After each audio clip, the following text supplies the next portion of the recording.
ለምሳሌ አህባሾች እናንተ የምታርዱ ስጋ አይበላም። እናንተ ናችሁ አይደል ስተንጋጉ የነበራችሁ። አሁን እናንተ የምታርዱ ከሆነ አይበላም፣ ምክንያቱም ሙሽሪኮች ስለሆናችሁ። አህባሽ ያረደውን መብላት ይቻላል ወይስ አይቻልም? ወንድም ሁሱ ምን እያልን ነው? እስቲ ወደ ሁሱ ንግግር እንሻገር። ዳይ ወደ ቪዲዮ። ለምሳሌ አህባሾች እናንተ የምታርዱ ስጋ አይበላም። እናንተ ናችሁ አይደል ስተንጋጉ የነበራችሁ። አሁን እናንተ የምታርዱ ከሆነ አይበላም፣ ምክንያቱም ሙሽሪኮች ስለሆናችሁ። ከአላህ ውጭ ሌላን አካል ሙታኖችን ስለምትጣሩ ይሄን በግልጽ በጋር ነው የምትናገሩት። ነቢ ድረሱልኝ አካል ድረሱልኝ የሚል ሰው በፍጹም ስጋ አይበላም። ወለው ዘከረ እስመላሂ ዐለይሂ 70 መረተ 70 ጊዜ ቢስሚላህ ብላችሁ ታርዱም አይበላም። ለመውሊድ የሚታረድ ስጋ አይበላም። ለቢድዓ ተብሎ የሚታረድ ስጋ በፍጹም አይበላም። ከሙብተዲዓዎች በተለይ إذا كان ممن يدعو غير الله سبحانه وتعالى ويستغيث بغير الله سبحانه وتعالى وينكر صفة الاستواء وغيرها من الصفات الواردة في الكتاب والسنة فإن ذبيحته لا تؤكل أبدا.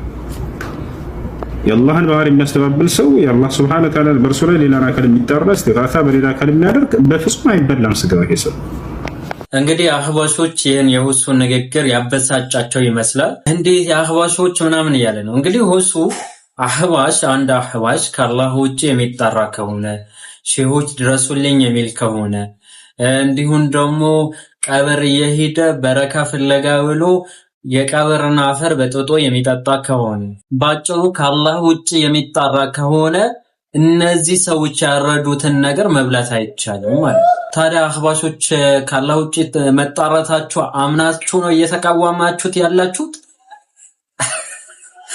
አንዳንዴ እኮ በጣም ነው ከሚገርመኝ። እንደ አጋጣሚ ሆኖ የምታረጉትን ነገር በአደባባይ ሳታውቁ እንዲህ ታወጡታላችሁ።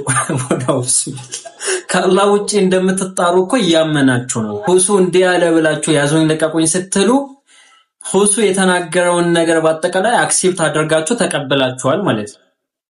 ሁሱ ያለው አንድ ሰው ቢስሚላህ ብሎ ኢቭን ዚያርድ ራሱ ከአላህ ውጪ የሚጣራ ከሆነ ለሺዎችን የሚጣራ ከሆነ የተለያዩ ሰዎች ድረሱልኝ የሚል ከሆነ እርዳታ ከነሱ የሚጠይቅ ከሆነ ይህ ሰው ያረደውን ሐላል አይሆንም። ናም ቁርአን እኮ የሚከለክለው እሱ እኮ ከራሱ ያመጣው ነገር አይደለም። ሁለተኛ ደግሞ የተለያዩ የአህባሽና የሱፊያ ጣሪቃ ምናምን የምትሏቸው የቀብር ቦታዎች ስንሄድ ከአላህ ውጪ ስም ተጣርታችሁ ነው ራሱ የምታርዱት። ቃጥባሪ ላይ ብትሄዱ ባላ ከዛ በኋላ ለቃጥባሪ ሼህ ሐጃይን አውጡልኝ ምናምን ብላችሁ ዱዓ አድርጋችሁ ነው ከዛ በኋላ የምታርዱት አይደለ?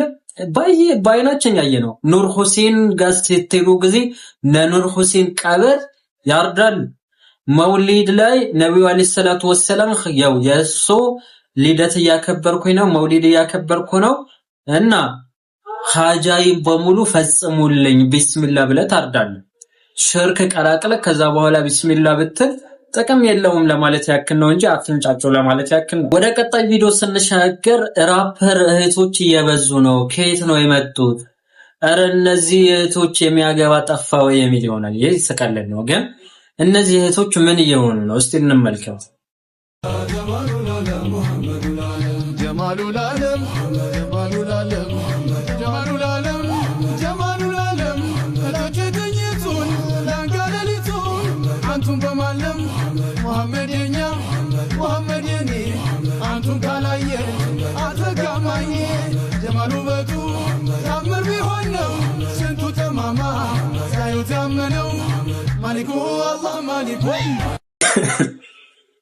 የራያ ዘፈን ይመስል ማሊኩ አላህ ማሊኩ እያላችሁ በአላህ ስም እየቀለዳችሁ ነው። አላህ በተከበረው ቃሉ ምንድነው የሚለው? ጌታህን በሚስጥር ተዋድቀህና ፈርተህ ከጩኸት በታች በሆነ ቃል በጠዋትና በማታ አውሳ ከዘንጊዎችም አትሁን ይላል። አላህን ስናወሳ እንዴት ማውሳት እንዳለብን ጌታችን የነገረን እውነታ ሆኖ ሳለ ዛሬ ላይ ሴት ልጅ ካፕስቲክ ተጠቅማ ሜካፕ ተጠቅማ እየዘለለች ምናምን አንዳንዶቹ ጥፍራቸውን አሰርተው ምናምን ነገር የጥፍር ቀለም ተጠቅማ ምናምን ነገር ሐላል የጥፍር ቀለም ምናምን ብለው አምጥተዋል። ነገር ምናምን ቪዲዮ እንሰራበታለን። እንዲህ ያደረጋችሁ ከዛ ይሙሐባ ነው። ወላሂ ሀያ የሚባል ነገር እኮ አለ። እነዚህ ሴቶች ግራ ነው የሚገባኝ። እኔ ምን አይነት ቆይ ባል የላችሁም ማለት ካገባችሁ ማለት ባላችሁ አይቆጣጠራችሁም? እሺ ወንድም የላችሁ፣ አጎት የላችሁ፣ አባት የላችሁ፣ ሴት ልጅ እኮ በሚስጥር የምትያዝ ወርቅ ናት እኮ። ወርቅ እንዴት ነው በአደባባይ ዝም ብላችሁ አውጥታችሁ ምናምን ነገር ታሳያላችሁ? ከዛ በላይ ናት ሴት ልጅ። ሳይኮሎጂ የሚለው ነገር አለ። ውድ የሆኑ ነገራቶችን በድብቅ ያዙ ይላል። ውድ ናት በእስልምና አላህ ውድ አድርጎሻል። ውድ የሆነችን ነገር እንደ ማስታወቂያ ትዘላለች እና እንቁራሪት ይመስል ማለት ነው። ወናውዝ ቢላ እነዚህ በቃ የመጨረሻ የወረደ ተግባር ማለት ነው። ከአንድ ከሙስሊም ሴት የሚጠበቅ አይደለም። የሆነ ፕሮቴስታንት አዳራሽ ላይ ገብታችሁ መንፈስ ቅዱስ ወረደብኝ ብለው እንደሚዘሉት ይዘላሉ። እንዴ ሀያ የሚባል ነገር አለ። እናታችን አይሻ ለእያንዳንዱ ሃይማኖቶች የራሳቸው የሆነ የስነ ምግባር ስርዓቶች አሏቸው። የተለያዩ ክርስትና ውስጥ በሉ፣ አይሁዲ ውስጥ በሉት፣ ፕሮቴስታንት ላይ በሉት፣ የተለያዩ ቤተ እምነት ውስጥ ራሱ የቻለ ጣዖት አምላኪዎች ራሱ ቢሆኑ የስነ ምግባር ስርዓቶች አላቸው። እስልምና ደግሞ ለሴት ልጅ የሰጣት ትልቁ ስርዓት ሀያ ነው ትላለች።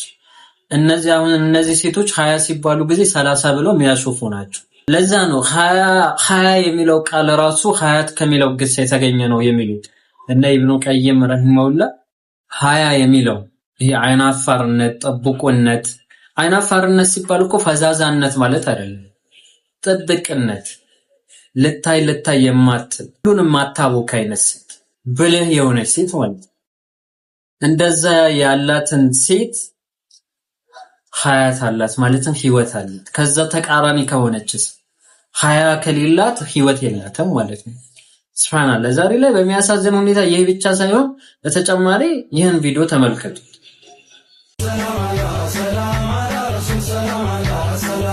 አባ ሙራን ታርኩ ቢቀራንቱንኩ ተሞልድርኩ በላው ሲል ተበላ ሰላም አላ ነቢ ሰላም አላ ሰላም አላ ረሱል ሰላም አላ ሰላም አላ መለክ ጂኑ ኢንሱ በመውሊድ ሲደሱ ይጮሃል ኢብሊሱ ሙእሚን ሲል ሰለላሁ ሰላም አላ እንግዲህ በላው ሲል ተበላ ምናምን ከዛ እጇን እንዲህ ታረጋለች። ኧረ ቢስሚላህ አደም የሚባል ነገር እኮ አለ ወላሂ። ወንድ ልጅ ራሱ እኮ በዚህ ልክ እንዲህ አይሆንም። ልትበሪ ነው እንዴት? ምን ሆነች ነው? አውዝ ቢላሂ ሸይጣን ረጅ። እኔ ምን አይነት የስነ ምግባር ብክለት እየተፈጠረ እንደሆነ አላውቅም። በተለይ ሙስሊም ሴቶቻችን ዛሬ እኮ በቃ በሙስሊም ሴት እያፈርን ነው፣ አንገታችን እየደፋን ነው። እንዲህ የሆነች ከዛ በኋላ እኔ ወጥቼ እንዴት ነው ስራ ልሰራ የምችል? ኒቃብ ነው እንዴ ወንዶች ያርጉልን እያላችሁ ያላችሁ ወይስ ሐሳባችሁ ምንድነው? እስቲ ንገሩን። ወላሂ እንዲህ የምታረጉ እህቶች በጣም የስነ ምግባር ጥግ ላይ ያላችሁ እህቶች እንዳላችሁ አውቃለሁ። ሁሉንም ማለት አይደለም፣ ግን እንደዚህ አይነት ውርጋጥ የሆነችን ሴት ምን እንሆንኛ? ቆይ እኛ ወንዶች እንዲህ የሆናችሁ ምን ነው? ኒቃብ አድርገን ምናምን ስራ ቦታ እንሂድ ነው? ኢቨን ሶሻል ሚዲያ ላይ እንዲህ የሆናችሁ በአካል ደግሞ አስቡ። አረ የሙስሊም ማለት ነው ስብና ይኖራችሁ። ሙስሊም ሴት ይሄን አይደለች እንዴ? እኔ በጣም ነው የሚገርመኝ ወላሂ። ለዚህ ማለት ማሻአላ ምናምን ትሏታላችሁ። ምን ይሄ እኮ አውዝ ቢላ የሚያሰኝ ነገር ነው። ጭፈራ ምናምን ነገር አላህ የመካ ሙሽሪኮችን የኮነነበት እዛው በምንድን ነው? እነዛ የመካ ሙሽሪኮች ኢባዳቸው መካ ውስጥ ቤቱ ዘንድ ማፋጨትና ጭብጨባ እንጂ ሌላ አልነበረም። ዛሬስ የመካ ሙሽሪኮችን ተግባር ነቢ ሰላም አላ እየተባለ በነቢዩ አለይሂ ሰላቱ ወሰላም ላይ ይጨፈራል ማለት ነው። አላህ ድንበርን ከመተላለፍ ይጠብቀን። እንደነዚህ አይነት ሴቶች እንግዲህ መፍትሄ የሚያገኙት እኔ ፐርሰናሊ እየታየ ነው ትዳር ሲያገኙ። ከዛ አብዛኛው ለዛ ነው እኮ ለምን የምትወጪበት ፐርፐዝ ራሱ ምንድነው? ስለጨፈርሽ እኮ ምንም ኢባዳ እየሰራሽ እኮ አይደለም፣ መሰናክል እየሆንሽ ነው ለወንዶች። ወንዶችን ጠበሳ ነው። ከዛ ጊዜያዊ ፍላጎትን ኖሯቸው ጊዜያዊ መደበሪያ ሊያረጉሽ ነው እንጂ ዘላቂ በሆነ ሁኔታ እንዳንቺ አይነት ጅልጡ አይፈልግም ወንድ ልጅ። አስረግጬ ነው የምነግርሽ። እንደነዚህ አይነት ሴቶች ሚዲያ ላይ ያዙኝ ልቀቁኝ የምትል ሴት በፍጹም ወንድ ልጅ አይፈልጋትም። ምናልባት በወንዶች እንዲህ ተከበሽ ሊሆን ይችላል። ልክ እንደ ዝንብ በይለቅ ንብ ካልኩሽ ክብርሽን ከፍ ማድረግ ስለሆነ አይገባሽም። ንብነት ራሱ ልክ እንደ ዝንብ እንዲህ የተንሳፈፈ ሰው ይኖራል። ሆነ ወተት ላይ ዝንብ እንዲህ ነው አይደለም ዳርዳር ላይ የሚቀመጠው እንዲህ አንቺም እንደዛው ክብርሽን ካልጠበቅሽ ማንም ቆሻሻ መንደር ዱርዬ የመጣ ነካክቶሽ ላሽ ነው እንጂ አያገባሽም። መራራ የሆነ አቅዋጭ ምንም ማድረግ አይቻልም። ወላሂ ይህን ነገር አስረግጬ ነው ምን አይለሽ። ሶሻል ሚዲያ ላይ ያለች ሴት ወንድ ልጅ አይፈልጋት። ሶሻል ሚዲያ ላይ እንዲህ በቪዲዮ ወጣ ያዙኝ ልቀቁኝ የምትል ሴት በፍጹም ወንድ ልጅን እሺ ሊላት አይችልም። ምክንያቱም እሷ ይህን ስትወጣ ጊዜ ተርፈዟ ምንድነው ስንል ወንዶችን ለመሳብ ወንዶችን ለማስመጥ ነው። ግን አሰምጣለሁ ብላ ሄዳ ሰምጣ ቀረች ነው ነገር። ክብር የሚባል እናትነት እኮ የሚባል ነገር ፊት ለፊትሽ እኮ እየጠበቀሽ ነው። ሴቶች እናትነት የሚባል ነገር ፊት ለፊታችሁ እየጠበቀ ነው። እናትነት ማለት ይህ ዝም ብሎ እናት ምናምን መሆን እኮ አይደለም። እናትማ ለአምራሱ እናት ትሆናለች። እናትነት ማለት ምን እንደሆነ ገና ወደ እናት ከመሆናችሁ አስቀድሞ ስለ እናት ዲቴል ማወቅ አለባችሁ። ዲነል ኢስላም እናትን በተመለከተ ምንድነው?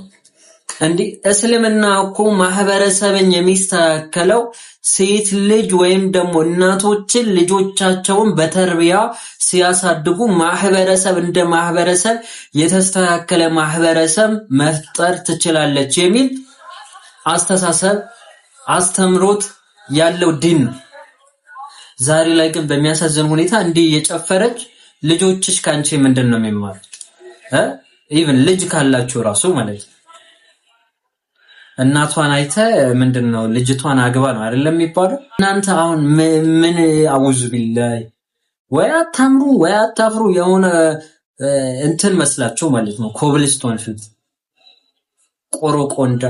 ቆሮቆንዳ ጸጉራችሁ ደግሞ እንዲህ አታሳዩ። ከኔ ጸጉር ራሱ አይሻልም።